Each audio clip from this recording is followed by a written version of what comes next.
If you think you've seen it all, you may have to reconsider, as this crazy story is about to take us to the most unbelievable places.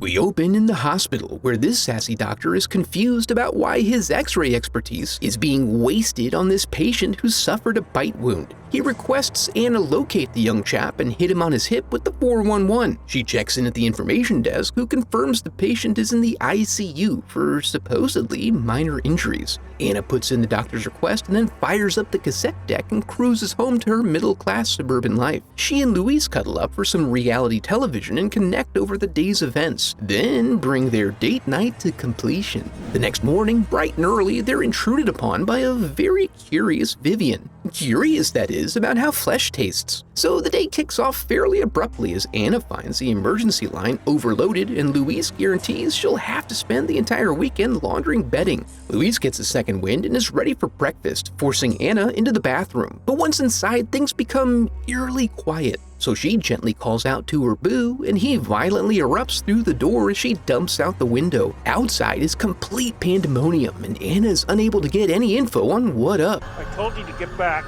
But you're the one walking up. Anyway, the world is clearly ending, so she seeks to spend her final moments in a more calm environment. To that end, she drives along as we pan out to see that Racine County is straight up on fire. She pauses to soak it all in and is accosted by a municipal employee, which sends her into a ravine. And that is our cold open. The credits roll and a narrator provides the general gist of things, which is all well-worn territory for us now. After the open has reached an adequate warmth, Anna emerges into a new world where her voice is her passport, as it proves she still has a functional human brain. Kenneth leads her towards safety, wherever that may be, and they run across another group with whom they form a sort of tentative survivors guild. They share intel to help in deciding on a path, and all roads seem to lead toward that ever-glimmering tribute to materialism and consumer excess. They just barely make it in and are lucky to discover the utilities are still active. They then breach the sterile inner sanctum and, having learned well, as is evidenced by their continued survival, do not lower their guard until ascertaining the security of the building. Michael steps up to provide instruction, but Kenny, not one to be led, so Mike and Andre split off on their own. Andre secures his exit and ensures their continued safety when he stays his trigger finger. After this juicy little jammer comes up like, what? And I just like rubbing the cool glass on my body. Meanwhile, Michael gets himself a clean weapon before peeking in on the sloppy, wet noises he's hearing in the janitor's closet. He handles his business, but the sounds of the struggle are heard throughout the building. This activates some dormants, requiring everyone to work together to achieve an ambiguous outcome. Unfortunately, Level 2 contains the territorial security guards, who want to keep their private oasis private. They eventually relent under condition of disarmament. Then they all catch up on the local news. They're fed little nuggets of info like breadcrumbs, learning about headshots, but still stuck treating potential bites as superficial flesh wounds. It's also announced that Fort Pastor is the fallback point, and Kenneth's main objective is to meet his brother there. After a bit, Michael begins tinkering around with being a leader again, giving CJ some solid ideas and then commending him for his foresight when he implements them. As they go to continue locking down the place, they find old Ben, who had been one of their rank. They test the brain theory and, finding it to be effective, employ it liberally on the inside zombies. Meanwhile, the others paint a distress signal on the roof. During their observations, they make contact with the local gun proprietor, Andy. Their meeting is interrupted when a gun copter cuts through the conversation, but doesn't seem inclined to provide any assistance, definitively confirming that help is not coming. That night, to protect the goods, the CJ puts the outside group on lockdown. While planning, Michael starts up again, prompting Andre to test his credentials. I sell televisions at Best Buy. But his COD ranking is top 10%, so yeah. Ken is uninterested in scheming, as his only objective is to find his brother. Elsewhere, CJ strives to maintain control of his flock and thirsts for new knowledge. And Satan is sending his dead to us.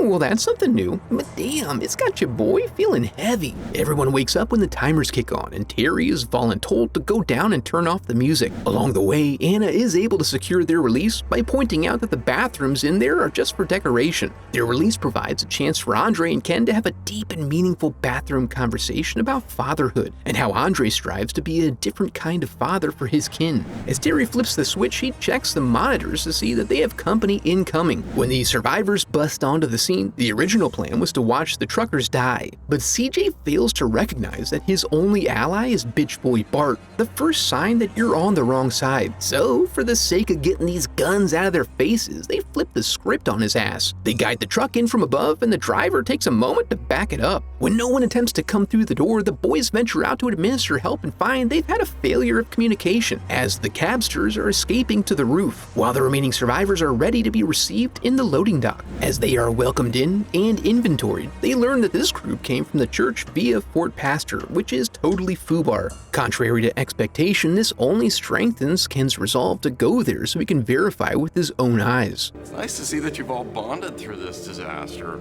That's not helpful, Steve. But along the way, he finds a new hobby, and he's hoping for some info on the news of the day, and they form a pen-pal relationship, allowing Ken to totally forget about his brother. Back in the med ward, they wonder about the nature of infection with no corresponding fever, but not for long, as the woman shortly passes. But this is not the end, for she still hungers and forces Anna to betray her oath. Having figured out from personal experiences that the bites seem to be what's causing people to expire and return hungry, they now have to take a new account of the refugees. But as they determine who to quarantine and where, Michael pulls up his big boy britches and suggests they quarantine in hell. Anna doesn't agree with this plan of action, so she tells Bit and Frank ahead of time, which is kinda callous because now he can see it coming. Frank makes it easy on them by accepting his fate and saying goodbye to his daughter Nicole. He even feels a bit bitey in the end, and just to make sure the theory is confirmed, they let him turn first. With a baseline of info, they can get back to normal for a time and try to live their best lives by playing some chess, keeping things tight, learning things about themselves, and learning about each other. They come together as a community, developing new games like identifying zombie impersonators for Andy to pick out and pick off. During this whole time, Luda becomes more pregnant, since that is how that works, but Andre is suspiciously tense and secretive about it, and he eschews all offers for assistance. Later on, as they deal with the reality that getting to know folks inevitably risks revealing that they have dead children, the lights finally cut out. In the dark, we see that Andre is intent on keeping his commitment to fatherhood by securing a nearly undead Luda in preparation for delivery. Meanwhile, Michael's being shown to the generators, and Ken shows up to take the lead, having a significant amount of prior Jenny experience. They're making their way toward level 3 when Bart starts freaking out about strange noises and flashes of movement. It ends up just being a good boy, whose warnings they fail to heed, much to Bart's detriment. This ends up working in their favor, as he makes a fine meaty treat to distract the oncoming horde. They brought limited ammo, but are able to douse them all in petrol and watch them all melt like candles. Once that excitement is through, we head back to the labor room where Andre watches his girl take her last breath. A sad affair, but he then finds that his baby is still kicking. Then Luda returns to him, and it's time to buckle up for a true miracle of nature. So he attempts to apply the bite strap for phase 2, and very soon he has to prepare for crowning. At that exact moment, Lorna decides it would be good to go check in on things since they haven't heard from Luda in a while. She ventures in to find they've been living that trash life, and that Andre's little bundle of joy is a girl. Lorna is pragmatic about the situation, but Andre takes offense to her taking his family planning into her own hands. So he proceeds to put several rounds in her as any good father would. She passes quietly, being unbit, but then zombie babies, you know? In the aftermath of this new trauma, several of them draw the conclusion that sitting around to wait for death is a fate that is worse than death, and they decide to do something about it. Michael notes that he saw a couple of buses in the garage they could fix up, and then Steve jokes about taking his boat to an island. But really, if the island is uninhabited, it could be okay, if only. Yeah. Pretty much, yeah. Yeah. Yeah, they get to work cannibalizing rigging from the mall to customize their shuttles for urban warfare. They're short on ammo, so they'll have to keep their fingers crossed that there aren't too many uglies. Plus, Andy should be able to replenish, except he's beginning to wither. Recognizing they need to keep Andy strong and ready, the Tribunal resolves to get him some supplies. A seemingly impossible task, except that zombies like human flesh and ignore animals. As a result, Chips very easily makes it across to Andy's stronghold. There is a bit of a close call at the door, but he does get the thing closed and seems to be in good spirits. Damn, those bastards bite hard. Well, that's depressing. But he won't spend his final moments alone as Nicole has become manic with grief, spazzing out and taking the box truck over to the gun shop. She makes it inside, but Andy's stroking out on the roof, and it's not long before her calls attract his attention. Luckily, she is able to tuck herself away. Unluckily, this now requires them to take swift and risky action for the sake of Nicole and the guns, with reliable Steve hanging back to man the door for their return. The goal here is to use the third dimension in their favor by coming up to their objective from underneath. It works well, but their fastidiousness sets off the nearby horde. They manage to fight them off, and even Ken squeezes his ample cake through the small hole. They load up and begin looking for Nicole, and her spot is quickly revealed by Andy's attention. When it's time to get back, CJ makes his own idea contribution by setting things off, then running down to meet the others. They all plunge into the hole, but Tucker injures his leg along the way. CJ arms him with double gats and tries to pull him along the tube, but he eventually succumbs. When Siege catches up with the gang, they spend a tense few minutes waiting as Steve is not manning the door. Anna's got their backs, but now the exit plan has been moved up to immediately.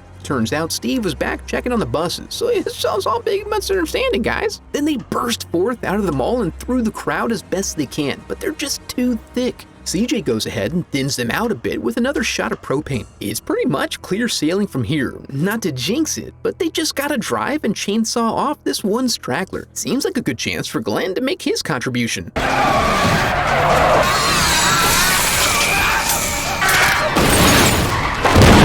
The lead shuttle backs it up, while inside the caboose, Steve decides to go it alone, which almost immediately backfires. They retrieve the remaining survivors, killing Steve along the way as they retreat to the shuttle. Now it's just a casual drive out to the marina, where they pull right up to the dock and unload. There is a horde here as well, however, and when CJ attempts to buy them some time, he ends up getting pinned down. He finds himself returning to a strategy that really has become his trademark at this point. As they prepare to disembark, Michael shares the bad news about his future status as a human being, so he hangs back to enjoy the sunrise and conclude himself as they sadly float out to an island somewhere. Well, that was brutal, but if you're looking to go deeper than that, be sure to check out this next video. Now that we're here, I want to congratulate you for making it to the end of the video and affirm that you are a very special person because of it. And if you enjoyed the video, I would love for you to become a part of the channel by subscribing. Thanks for watching.